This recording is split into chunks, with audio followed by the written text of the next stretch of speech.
तर पहिलं तर कॉल. कॉल म्हणजे काय?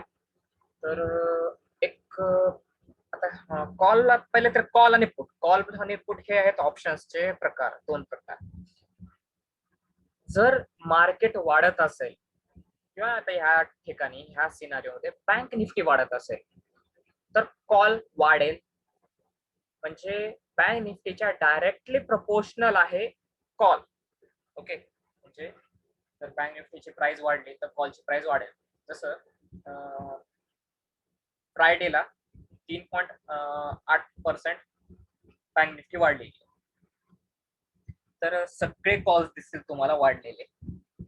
ओके, ते पर्सेंटेज चेंज दिसते.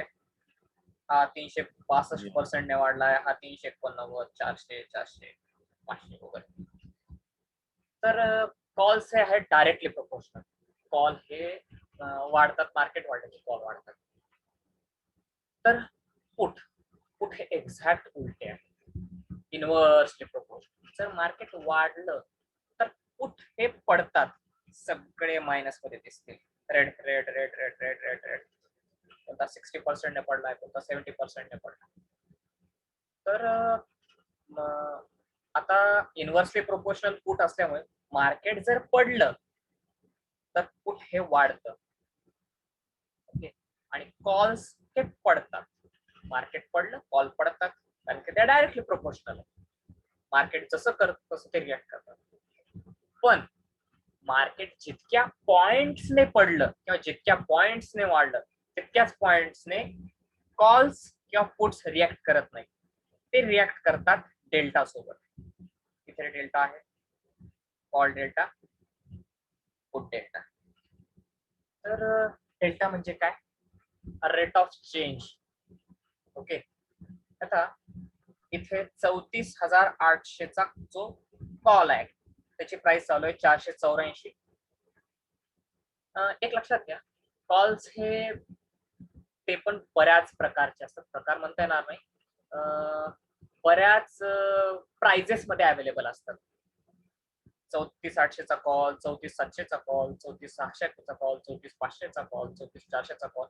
हे जेवढे स्ट्राइक्स दिसत आहेत तेवढ्या स्ट्राइक्सचे कॉल्स हे अवेलेबल असतात.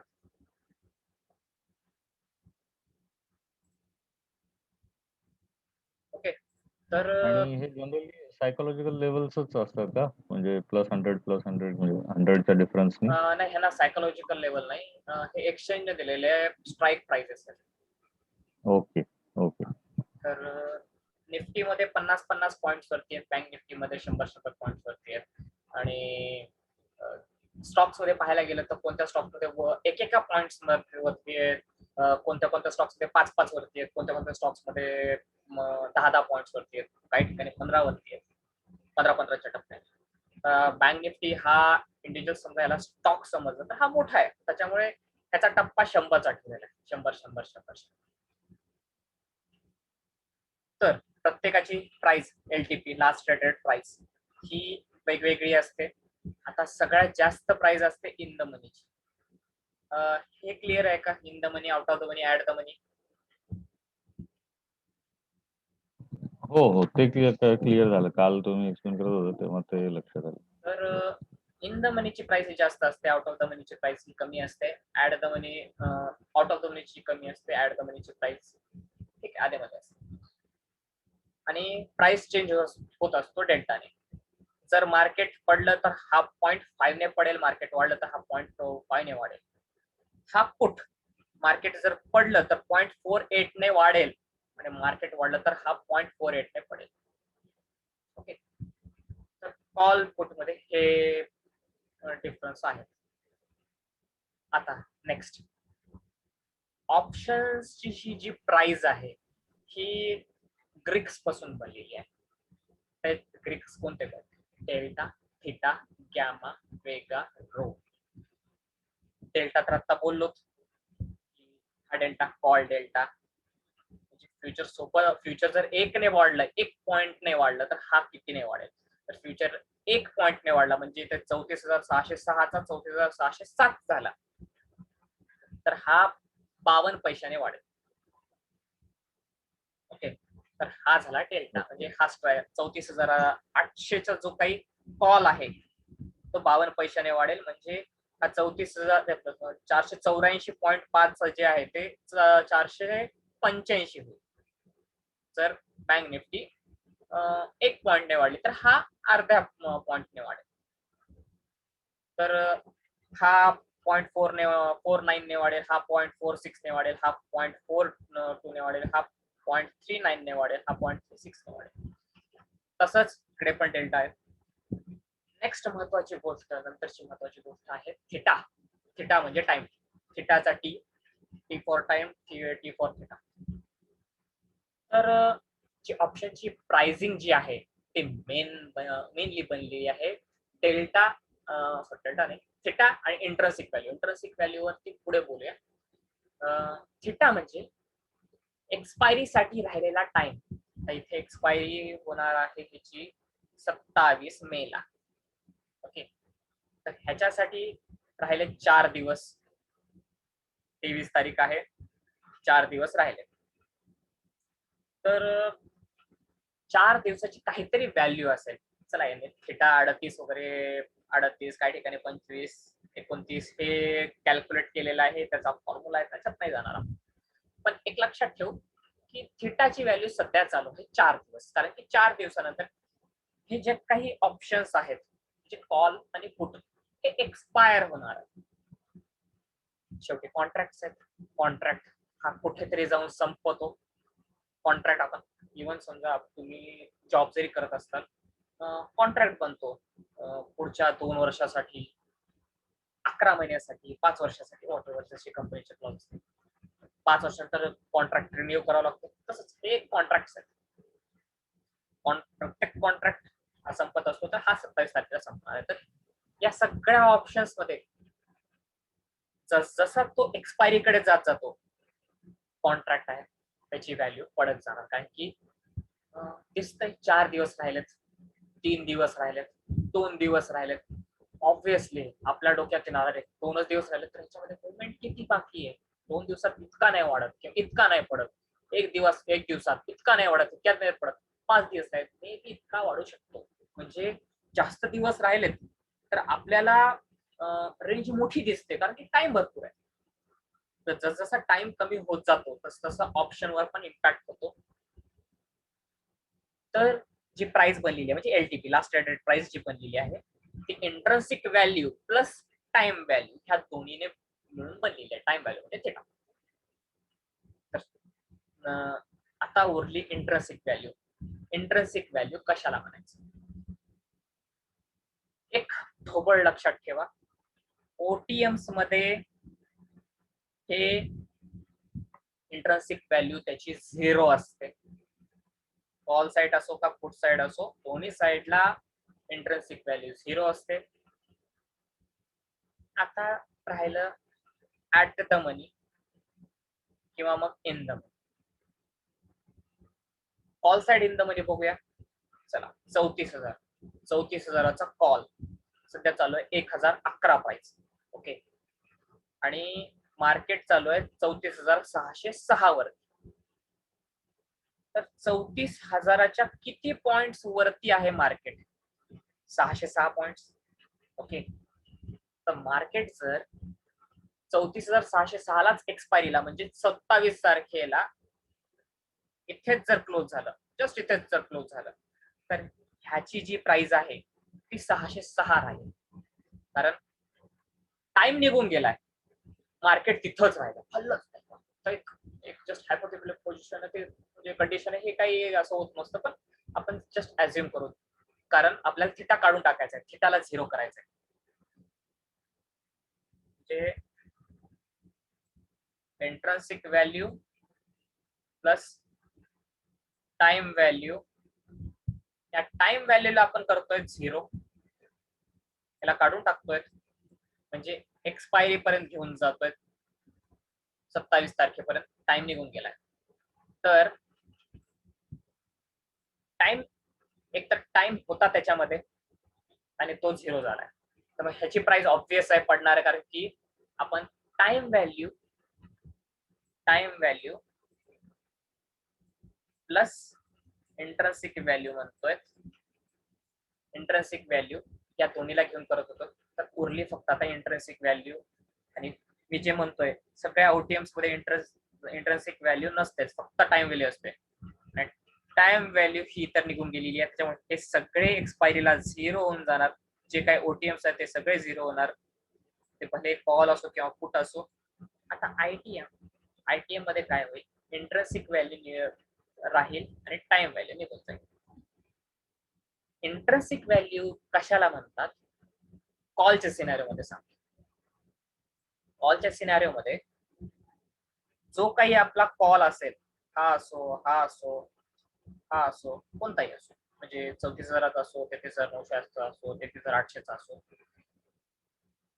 त्या रेंज पासून मार्केट किती वरती आहे. कॅल्क्युलेशन साठी सोपं 34,000 पकडूया.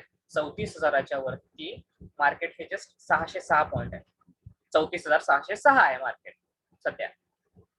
तर म्हणजे 606 पॉइंट्स वरती आहे.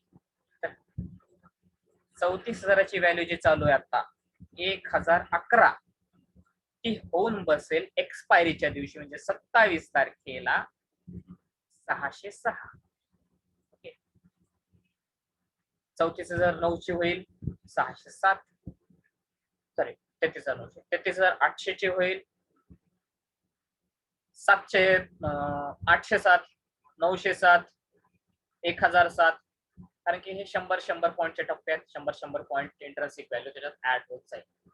इंट्रिन्सिक व्हॅल्यू त्याला म्हणू आपण जी व्हॅल्यू त्या स्ट्राईक प्राइस पासून पुढे किती उरलेली आहे. हे झाला कॉलचा सिनारिओ. आता बघूया आपण पुटचा सिनारिओ. बरं, इथे कळालं मी काय बोललो ते इंट्रिन्सिक व्हॅल्यू कशाला म्हणतात, काय प्राइस उरते शेवटी एक्सपायरीच्या, हे कळालं, हे क्लिअर झालं. Yes yes yes yes. आता बघूया पुढच्या सिनारिओ. कॉल हे एक्झॅक्ट उलटे असतात पुढच्या, किंवा पुढे एक्झॅक्ट उलटे असतात कॉलच्या.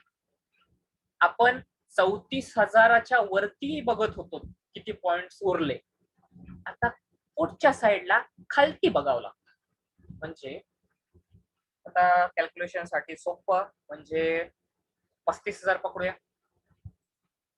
35,000च्या प्राइस किती खालती आहे, नियर अबाउट 400 पॉईंट, 394 पॉईंट. तर 35,000चा जो काही पुट आहे, मार्केट इथेच क्लोज झालं 4 दिवसानंतर, तर ह्याची प्राइस राहील जी आता 546 चालू आहे, त्याच्यातून इंट्रिन्सिक व्हॅल्यू राहील फक्त आणि टाइम व्हॅल्यू निघून जाईल. ती राहील 394.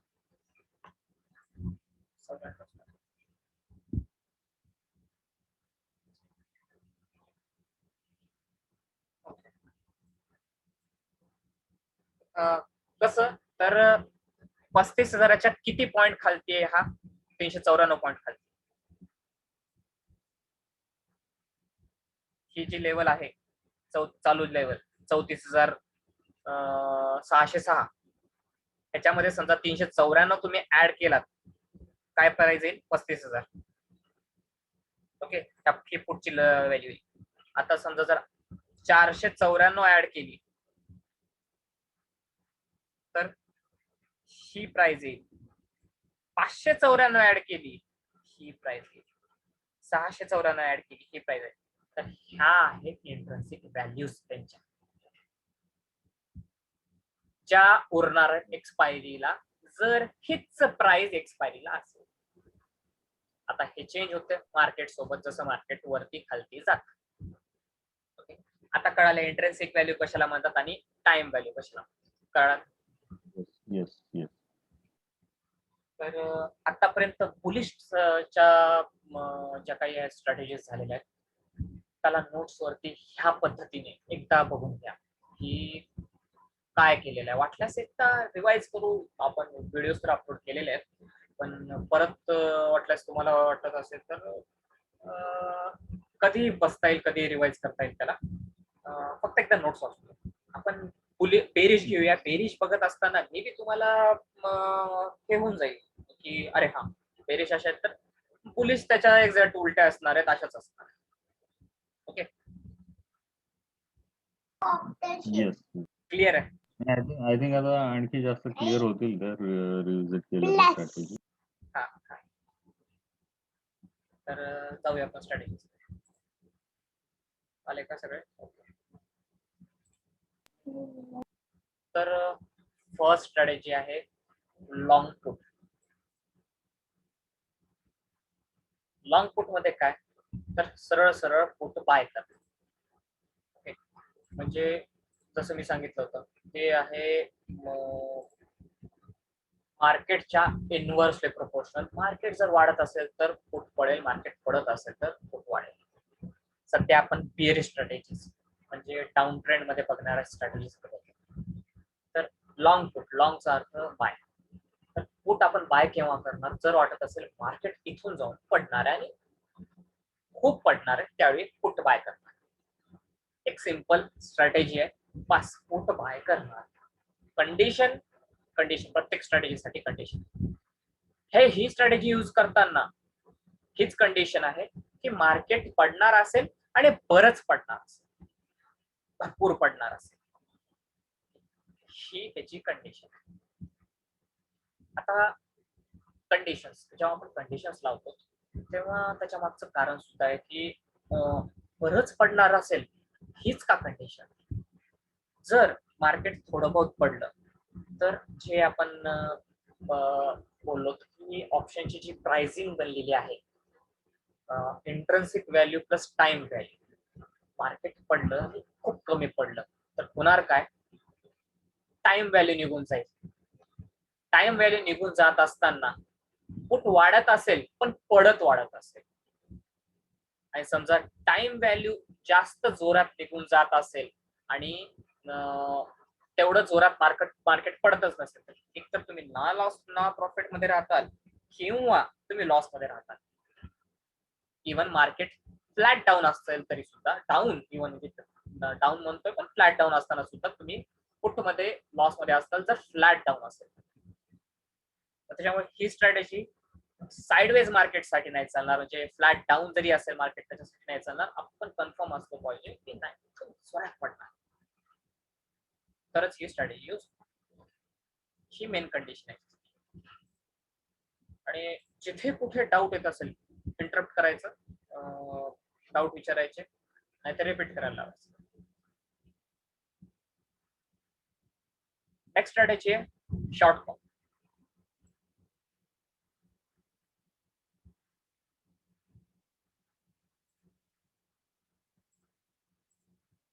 शॉर्ट कॉल आता जसं तिथे मार्केट खूप पडणार असेल तर आपण वापरणार म्हणजे बाय पुट. तर शॉर्ट कॉल म्हणजे कॉल सेल करणं. आपण कॉल सेल केव्हा करतो, बेरिश मार्केट असेल. कॉल पडतो केव्हा, मार्केट जर बेरिश असेल, मार्केट जर डाऊन साइड जाणार असेल, ओके, डाऊन ट्रेंड मध्ये चालू असेल. पण मार्केट जर फ्लॅट डाऊन असेल तर आपण कॉल शॉर्ट करणार, कारण पुट बाय करून नाही चालणार. आताच सांगितलं, जर पुट बाय केलं आणि मार्केट फ्लॅट राहिलं तर पुट हे वाढणार नाही आणि तो स्वतःची टाइम व्हॅल्यू घालून टाकेल आणि इव्हन तो जास्त पडेल. जसं इथे बघितलं होतं आपण की त्यांची जी प्राइस आहे ती होणार आहे एक्सपायरीला. जसं समजा मार्केट तिथेच राहिलं तरी सुद्धा जस्ट म्हणजे 394 राहणार, म्हणजे जवळपास 394 म्हणजे 100-150 पॉईंट, 100-150 म्हणजे 150 पॉइंट्स हा पडणार. विचार करा, मार्केट फ्लॅट राहिला तर 394 150 पॉईंटचा लॉस. 100 पॉइंट मार्केट जरी पडलं तरी सुद्धा ह्याच्यात विशेष असा काही फरक पडणार नाही. म्हणजे तुमचा 150 पॉईंटचा लॉस होता तो 50 पॉईंट राहून जाईल, पण लॉस तर राहणार. भले मार्केट 100 पॉईंट नाही पडले. अशा वेळी पुट सेल न करता, सॉरी पुट बाय न करता, फ्लॅट मार्केट फ्लॅट डाऊन राहणार असेल तर कॉल सेल करणं केव्हायचं. आता ह्या ठिकाणी बघा, मार्केट पडलं आणि आता हे सगळे ओटीएम्स आहेत. 390 वाला तुम्ही सेल केला तर हे 390च्या 390 पॉइंट तुमचे आहेत. 211चा सेल केला, 211 एलटीपी चालू आहे म्हणजे 35,500चा पूर्णच्या पूर्ण तुमचे पॉइंट्स राहतील. इव्हन हा सेल केला 36,000 वाला तर 105चे 105 पॉइंट तुमचे राहतील. तर market flat down, sideways, even bullish जरी झालं मार्केट चुकून आणि 36,000च्या जवळ जरी येऊन टेकलं आणि तिथे एक्सपायर झालं तरी सुद्धा हा झिरोच राहणार आहे. कारण की ह्याच्यामध्ये इंट्रेन्सिक व्हॅल्यू काय उरणार नाही. टाइम व्हॅल्यू असे आता नाहीच आहे. हे सगळे ओटीएम्स आहेत. टाइम व्हॅल्यू तर नाहीच आहे. 36,000ला टेकलं तर 36,000च्या वरती इंट्रेन्सिक व्हॅल्यू ऍड व्हायला सुरू होईल. 36,000 एटीएम झाला, इंट्रेन्सिक व्हॅल्यू नाहीये. 36,100 झाला तर ह्याची 100 व्हॅल्यू राहील. म्हणजे तुम्ही आता त्याला जर सेल केलात जे 105 व्हॅल्यू आहे, मार्केटला लिटरली इथपर्यंत वाढावं लागेल. म्हणजे याच्यात 1400 पॉइंट वाढावं लागेल. 34,600 जे आहे त्यात 1400 पॉइंट वाढवा प्लस 105 पॉइंट जे आहेत तुमचं, तुम्ही ना लॉस ना प्रॉफिट मध्ये कुठे असताल तर अजून 100 पॉइंट वाढावं लागेल. 36,600 सॉरी 36,105 ही 105 ची जी प्राइस आहे तिथे तुमचा ब्रेक इव्हन असेल. म्हणजे मॅक्झिमम लॉस, ब्रेक इव्हन नाही सॉरी ना लॉस ना प्रॉफिट. 36,105 जेव्हा बँक निफ्टी झालेला असेल तेव्हा कुठे तुम्हाला तुम्ही झिरो लॉस किंवा झिरो प्रॉफिट अशा कंडिशन मध्ये झिरो ठिकाणी असतात.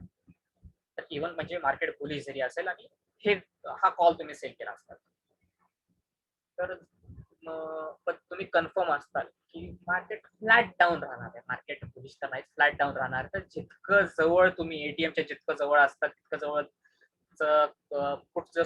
कॉल जर सेल केला तितके जास्त पॉइंट्स मिळतील. इथे 390 पॉईंट मिळतात, इथे 105 पॉईंट मिळतात. मार्केट जस्ट 100 पॉईंट डाऊन राहिलं किंवा इथेच फ्लॅट राहिलं, 200 पॉईंट डाऊन राहिलं तर हे 390च्या 390 पॉईंट मिळतात. कारण हे शेवटी आहेत ओटीएम्स, त्यांच्याकडे इंट्रेन्सिक व्हॅल्यू नाही आहे, फक्त आहे ते टाइम व्हॅल्यू. टाइम जसं जसं जात जाणार आहे तस तसं यांच्याकडून त्यांचे पॉइंट्स निघत जाणार. ओके, तर ही स्ट्रॅटेजी यूज करणार आहेत आपण फ्लॅट डाऊन असेल. क्लिअर आहे दोन्ही स्ट्रॅटेजीज? सेवन सर.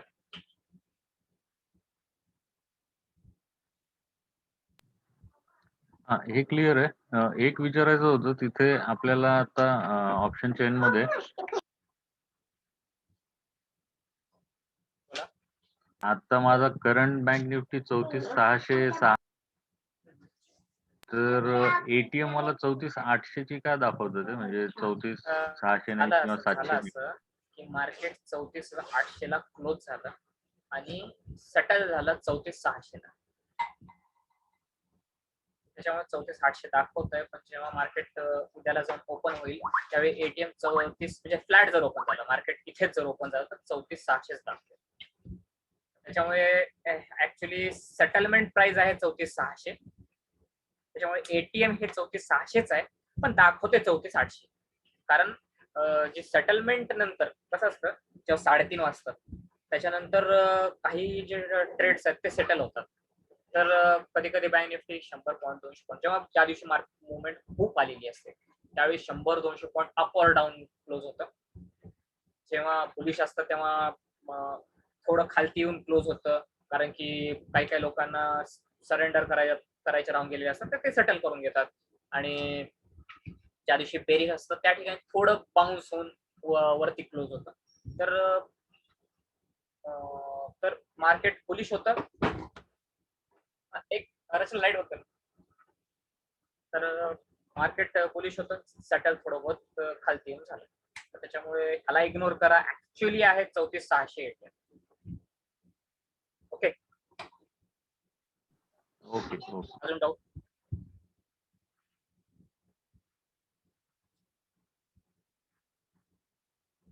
ठीक आहे, पुढच्या स्टडी.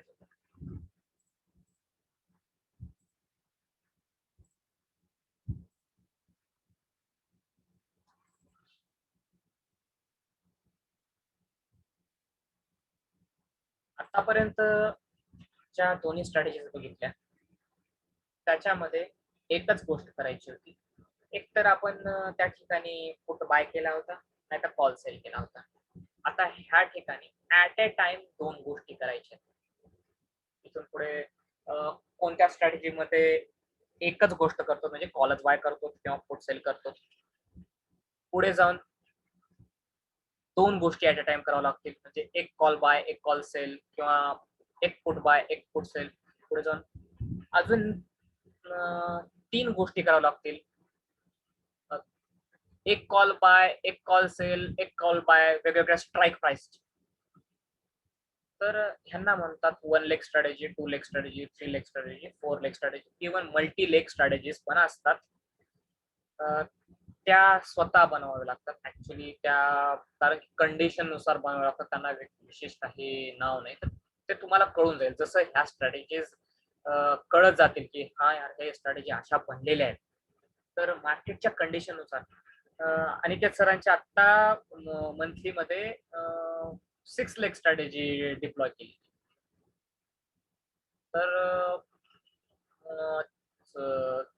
डिपेंड करतं मार्केट कसं आहे त्याच्यानुसार स्ट्रॅटेजीज डिप्लॉय करता येतात. सध्या स्ट्रॅटेजी कशा बनल्यात त्याच्यावर फोकस करा, मग तुम्हाला स्ट्रॅटेजी कशा बनवायच्या ते आपोआप डोक्यात ही स्ट्रॅटेजी. 6 लेग स्ट्रॅटेजी म्हणजे काय? 6 कॉल समज बाय केले तर त्याला 6 कॉल सेल पण करणं असं का? म्हणजे बेसिकली नाही नाही आपण मागच्या पोलिश मध्ये जसं बघितलं की कुठल्या तरी 2 कॉल बाय केले होते आणि एक पुट पण बाय केला, किंवा मग एक पुट सेल केला तर दोन कॉल सेल केले. तर हे झाली 3 लेग स्ट्रॅटेजी. 6 लेग स्ट्रॅटेजी मध्ये होतं असं की एटीएम चे समजा एटीएम म्हणलं की स्ट्रॅडल आलं. एटीएम चे स्ट्रॅडल ही स्ट्रॅटेजी पुढे जाऊन येणार आहे. तर एटीएमचं कॉल प्लस पुट बाय करणं किंवा सेल करणं अकॉर्डिंग टू कंडिशन. आपण बाय तेव्हा करतो जेव्हा व्होलॅटिलिटी जास्त आहे, अपसाइड और डाऊन साइड हे माहित असतं, तेव्हा बाय करतो. एटीएम सेल जेव्हा करतो वाटतं की नाही मार्केट खूप फ्लॅट आहे, त्यावेळी कॉल आणि पुट एटीएम दोन्ही सेल करा, कारण की त्याच्यामध्ये सगळ्यात जास्त टाइम व्हॅल्यू आहे. तर दोन्ही सेल करा. तर आता दोन्ही सेल केले, समजा जर दोन्ही आपण सेल केले आणि आता सेल तर करून बसलो, म्हणजे जर समजा मार्केट जोरात वरच्या साईडला गेलं किंवा जोरात खालच्या साईडला गेलं, दोन्ही साईडला लॉस आहे. मार्केट जर फ्लॅट राहिलं तरच प्रॉफिट आहे. मार्केट जर जोरात अपसाईडला गेलं तर जो आपला कॉल आहे आपण तो सेल केलेला आहे, तो वाढायला लागेल. सेल केलाय म्हणजे पडला पाहिजे आणि तो वाढायला लागेल, तो लॉस देईल. आणि पुट मध्ये जेवढी व्हॅल्यू आहे तो तेवढाच प्रॉफिट देईल. म्हणजे समजा आपण 400 पॉईंटचे समजा 3300 ह्या ठिकाणी हे 480 440 हे दोन्ही आहेत, तर ह्या दोन्हींना मी सेल केलं. तर आणि मार्केट जोरात वाढायला, ह्याला तर काय लिमिट आहे, आता वाढत जाईल, कितीही वाढत जाईल. 400चा 1000 होऊन बसेल, पण हा 400चा 0च होऊ शकतो जास्तीत जास्त. तर मला प्रॉफिट मॅक्झिमम इथून 400च मिळणार, पण इथं लॉस किती येऊ शकतो. 1000 झाला म्हणजे 600 पॉईंट, 200 पॉईंटचा तर लॉसच आहे. तर ही गोष्ट पण होऊ नये त्याच्यासाठी अजून एक लेग टाकता येतो.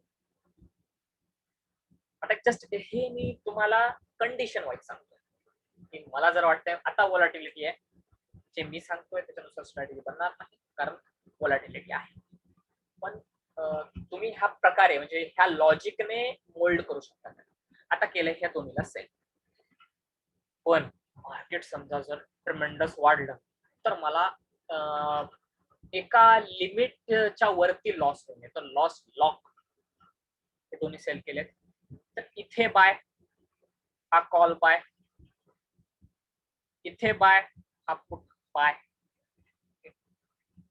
जर समजा हा ब्रेक करून वरती गेला तर हा पण वाढायला लागेल. जस्ट आता ह्यांच्याकडे टाइम व्हॅल्यू 171 आहे, 200 पॉइंट्स वाढला तर हा जे काही इंट्रेन्सिक व्हॅल्यू आहे त्याच्यामध्ये ऍड होऊन जाईल आणि नंतर मग हा वाढत जाईल.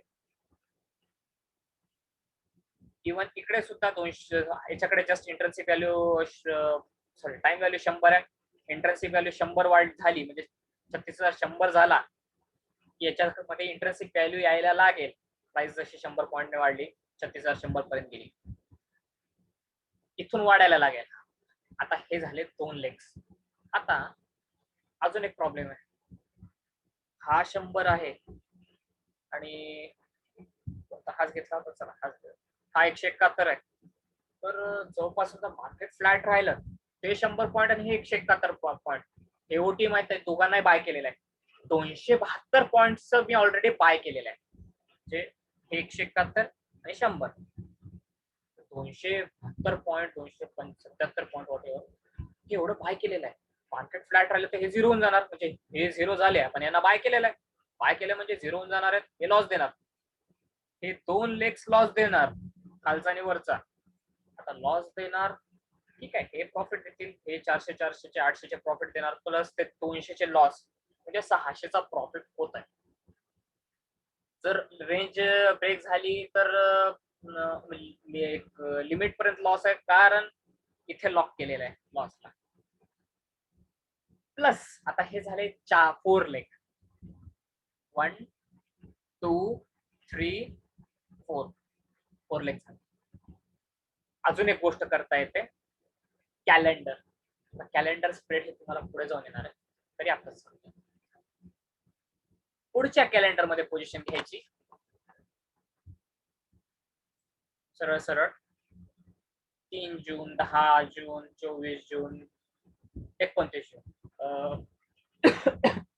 प्रत्येक कॅलेंडर ऍक्टिव्ह असावं असं नाही. 3 जून मध्ये समजा गेलो, विशेष काय ओआय दिसणार 0.6 0.9 0.8, विशेष काय ओआय नाहीये, त्याच्यामुळे अशा ठिकाणी ऑप्शन्स मध्ये स्प्रेड दिसते, ट्रेडिंग जास्त होत नसते. तर ऍक्टिव्ह असतात मोस्टली अशा वेळी मंथली येतात. चला मंथली पण अवेलेबल नाहीये, ऍक्टिव्ह नाहीये, कारण सध्या कॉन्ट्रॅक्ट चालूच आहे मंथलीवाला. 27 मे मंथली एक्सपायरी आहे, शेवटचा गुरुवार आहे. जसा हा शेवटचा गुरुवार येईल होऊन जाईल, 3 वाले ऍक्टिव्ह होतील. इव्हन 25-26 तारीख जशी येईल, हा 3 वाला 3 तारखेचा जूनचा 3 जूनचा कॉन्ट्रॅक्ट ऍक्टिव्ह होतो. तिथले कॉन्ट्रॅक्ट ऍक्टिव्ह होऊन जातील 3 जूनचे. मग काय करता येतं, कॅलेंडर स्प्रेड करता येतं. 3 जूनच्या कॅलेंडर मध्ये तिथे काय करायचं, त्याच्याकडे आहे टाइम व्हॅल्यू जास्त, ह्याच्याकडे टाइम व्हॅल्यू कमी आहे आणि त्याच्याकडे टाइम व्हॅल्यू जास्त आहे. तर जे आपण इथे बाय करत होतो ते इथले बाय न करता इथले बाय करायचे. का? त्यांच्याकडे टाइम आहे, टाइम व्हॅल्यू आहे यांच्याकडे. फायदा काय होतो, तर जे हे झिरो होऊन जात होते पुढच्या कॅलेंडर मध्ये, त्यांच्याकडे टाइम असल्यामुळे ते झिरो होणार नाही. टाइम राहून जाणार, त्याच्याकडे 1 आठवडा टाइम राहणार. 1 आठवडा जातो, पण केव्हा पण टाइमचा इम्पॅक्ट कसा होतो, टाइमचा इम्पॅक्ट कधीही स्टेडी नसतो. टाइम जसं संपत जातो इम्पॅक्ट जास्त होत जातो. एक्सपायरीच्या दिवशीचा इम्पॅक्ट जास्त असतो, एक्सपायरीच्या 1 दिवस आधीचा थोडा कमी, त्याच्या आधीचा थोडा कमी, त्याच्या आधीचा थोडा कमी. जसं एक्सपायरी जास्त होत जाते तसं प्राइस वरचा टाइमचा इम्पॅक्ट ही वाढत जातो. त्याच्यामुळे 7 दिवस बाकी आहे, म्हणजे पुढचा कॉन्ट्रॅक्ट आपण बाय करून ठेवलेला असेल तर तो तेवढा शॉर्ट होणार नाही जेवढे हे 100 आणि 170 200 270 वगैरे काहीतरी होतं. ते 270 पॉईंट जे जात होते ते 270 न जाता मे बी जातील 100 150, म्हणजे अजून 120 पॉईंट वाचतील. अजून एक प्लस पॉइंट आहे त्यांचा डेल्टा. त्यांचे त्यांचा जो rate of change of delta जो आहे आता दिसेल कमी, इथे काय 0.24 33,500चा,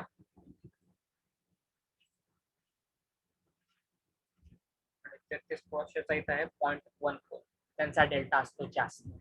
समजा मार्केट फ्लॅट न राहता मार्केट झालं डायरेक्शनल, तर हे फास्ट नाही वाढणार, पण ते फास्ट वाढतील. त्यांच्याकडे थिटा पण आहे, प्लस त्यांचा डेल्टा मोठा पण आहे. त्याच्यामुळे समजा जर तुमचा फ्लॅट राहणारा अंदाज हा चुकला, अंदाज पुन्हा स्टडी पण तुमची ती स्टडी चुकली, तर ते इव्हन तुमचा जे काही लॉस आहेत ते तर भरून काढतीलच, ते बऱ्यापैकी स्टडी राहते. तर बरेचदा लोक असं करतात की हेही इथेही बाय करतात, पुढच्या कॅलेंडर मध्येही बाय करतात, किंवा पुढच्या कॅलेंडर मध्ये बाय करतात त्याला ऍव्हरेज करायसाठी. इव्हन आता त्याच्यातूनही थिटा काहीतरी जाणार आहे, ऑब्विसली 7 दिवस जात आहेत, तर त्याच्यातून थोडे बहुत काहीतरी कमी होऊ शकतं.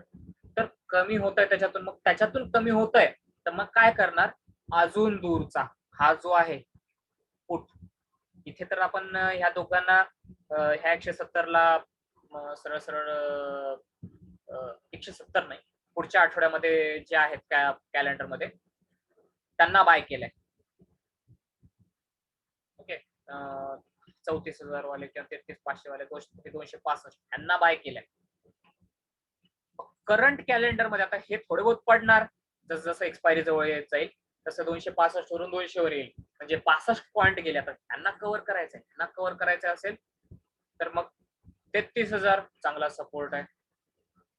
ह्या एक्सपायरी पर्यंत तेवढे पॉइंट्स तर जाणारच नाहीत, पण 50 पॉईंट तर कव्हर होणारच आहेत. ओटीएम आहे, मार्केट पडून पडून पडून पडून इथपर्यंत आलं तर हा झिरो होणार. इव्हन इथपर्यंत जरी आलं तरी हा झिरो होणार. मार्केट पडून 33,000 पर्यंत जरी आलं, 1400 पॉईंट पडलं तरी हा झिरो होणार. ओके, तर हे 50 पॉईंट मिळतील. ह्यालाही सेल केलं आणि ह्यालाही सेल केलं, ऑब्विसली पडलेला असताना हा झिरो झाला तर कॉल जो सेल केलाय तोही झिरो होणार. अशा पद्धतीत 6 लेग न्यूट्रल स्ट्रॅटेजी बनवता येते, म्हणजे मार्केट मोठ्या रेंज मध्ये वाढलं तरी सुद्धा पडलं तरी सुद्धा प्रॉब्लेम होऊ नये. मार्केटने माझी जी रेंज होती ती ब्रेक केली तरीही मला प्रॉब्लेम होऊ नये. त्याच्यामध्ये काय इन्व्हॉल्व्ह झाले, स्ट्रॅडल इन्व्हॉल्व्ह झालं जे पुढे जाऊन शिकवलं जाणार आहे. त्याच्यामध्ये कॅलेंडर स्प्रेड इन्व्हॉल्व्ह झालं जे की पुढे जाऊन शिकवलं जाणार आहे. ह्याच्यामध्ये स्प्रेड इन्व्हॉल्व्ह झालं जे आता चालू आहे. तर ही स्ट्रॅटेजी ऍक्च्युली जी 6 लेग स्ट्रॅटेजी ही नाही आहे. ही स्ट्रॅटेजी ट्रेडर स्वतः बनवतो, ट्रेडर स्वतः डिप्लॉय करतो. ओके, कळालं?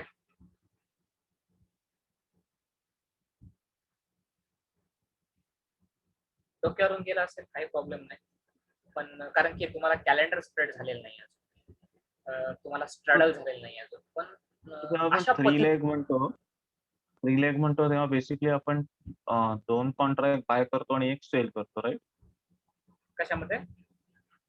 3 लेग म्हणतो हो तेव्हा आपण हो हो, बेसिकली असंच म्हणजे काही असं नाही, 2 सेल एक बाय करू शकतो, हां, म्हणजे बाय एक सेल करू शकतो, वॉटेवर. बेसिक पण 3 लेग्स म्हणजे 3 लेग्स वेगवेगळे, 3 वेगवेगळ्या स्ट्राईक्सची पोझिशन. पण मग बेसिकली आपण ओके जे 2 कॉन्ट्रॅक्ट बाय करतो ते वेगवेगळ्या प्राइसचे बाय करतो आणि एक असेल तो सेल करतो तो पण आयदर सेम प्राइस किंवा वेगळ्या प्राइसचा, राईट? असं असतं का म्हणजे? हा, ओके. मग तसं 6 लेग्स मध्ये पण बेसिकली आपण म्हणजे अशा कॉन्ट्रा पोझिशन्स घेणार बाय सेल, राईट? आणि त्याच्याने आपली रिस्क हेज करणार. ओके. पण मग याच्यामध्ये मग 6 लेग मध्ये बेसिकली म्हणजे असं पोझिशन हेज करताना बेसिकली 3 पोझिशन्स बाय आणि 3 पोझिशन सेल अशा प्रकारेच करतो की कसं म्हणजे हे? न्यूट्रल करतो असो आपण, तर 3 बाय 3 सेल, हां. म्हणजे 3 बुलिश 3 बेरिश ओके. असं हां. करणं गरजेचं आहे. जेव्हा एक जरी इम्बॅलन्स होत असेल तर हं, हं. तर त्या ठिकाणी आपण हे एक्सपेक्ट केलेलं असतं की नाही, ह्या लेवलच्या वरती जाणार किंवा ह्या लेवलच्या खालती जाणार नाही, तेव्हाच आपण ती गोष्ट ओके. इम्बॅलन्स करतो. ओके. आणि काल मी तेच विचारत होतो तुम्हाला बेसिकली तुम्ही जे हे आता एटीएम, ओटीएम आणि आयटीएम कॉन्ट्रॅक्टचे बेसिकली जे एक्सपायरीला काय म्हणजे त्याच्यावर काय इम्पॅक्ट होतं हे जे सांगितलं ते असं काही म्हणजे असं पुढे चार्ट स्वरूपात किंवा असं पुढे काही मिळू शकतं का? म्हणजे basically these are rules, right? की एक्सपायरीला ओटीएम कॉन्ट्रॅक्टची व्हॅल्यू 0 होऊन जातोय वगैरे हे ते. सो तशा म्हणजे हे हे असं काही कुठे म्हणजे असं लिस्टेड डाउन वगैरे केलेलं आहे का? की आम्ही ते रेफर करून म्हणजे दरवेळेला आम्हाला म्हणजे सॉर्ट ऑफ डोळ्यासमोर राहिलं की लक्षात राहतील या गोष्टी. कसं आहे, हा हिस्टॉरिकल इतके आता स्टॉक एक असतो, तर त्याच्यामुळे हं. मग त्याचा डेटा स्टोअर करणं, हिस्टॉरिकल डेटा पूर्ण त्याचा वाटल्यास त्याचा लाईव्ह डेटा तो स्टोअर करणं सोपं आहे. पण दरवेळी कॉन्ट्रॅक्ट हे नवीन येतात. हं, त्याचा हं. डेटा नाही, नाही. ते तर ठीक आहे. नाही ते तर बघता येत ठीक आहे. नाही, नाही ऍक्च्युली म्हणजे बघता येत नाही. नाही, तो हिस्टॉरिकल डेटा नाही मिळत नाही, नाही. तुम्हाला. हिस्टॉरिकल डेटा नाही म्हणत आहे. बेसिकली तुम्ही जे हे ओटीएम, एटीएम कॉन्ट्रॅक्ट्स बद्दल जे सांगितलंत बेसिकली हे प्रत्येक एक्सपायरीला लागू पडणार आहे. ऑब्व्हियसली एटीएम, ओटीएम आणि आयटीएम कॉन्ट्रॅक्ट्स जे असतील ते त्याचं व्हॅल्यू चेंज होतील डिपेंड अपॉन हा हा मार्केटचं लेव्हल कुठले. पण जे तुम्ही रूल्स सांगितलेत ते बेसिकली म्हणजे असं कुठे काही जसं चार्ट स्वरूपात किंवा असे कुठे काही मिळतील का? म्हणजे कोणते की रूल्स जसं म्हणताय, कोणते रूल्स ते म्हणजे सांगा. जसं आता तुम्ही म्हणालात ना, की एटीएम कॉन्ट्रॅक्टची व्हॅल्यू सॉरी ओटीएम कॉन्ट्रॅक्टची व्हॅल्यू एक्सपायरीला 0 होऊन जाते. That's a thumb rule right. हा म्हणजे ते तर तिथं काही कुठे चेंज होणार नाहीयेत. अशा हा प्रकारचे म्हणजे बेसिकली जसं आता चार्ट्समध्ये कसं होतं, की बेसिकली चार्ट्स जे आपलं लर्निंग झालेलं आणि याच्यामध्ये मला बेसिकली हा एक फरक जाणवला, की चार्ट्समध्ये हे एक प्रत्येक म्हणजे हे जास्त आहे. चार्ट्समध्ये प्रत्येकाचं एक चार्ट्स रीड करण्याचं आणि प्रत्येकाचं एक म्हणजे स्वतःचं अनालिसिस वेगवेगळं होऊ शकतं. इथे पण वेगवेगळं बरोबर. होऊ शकतं. पण बेसिकली इथे एक एक सेट ऑफ रूल्स आहेत. म्हणजे जसं जसं तुम्ही हे सांगितलं आणि ते ते हे युनिव्हर्सली व्हॅलिड राहणार आहेत.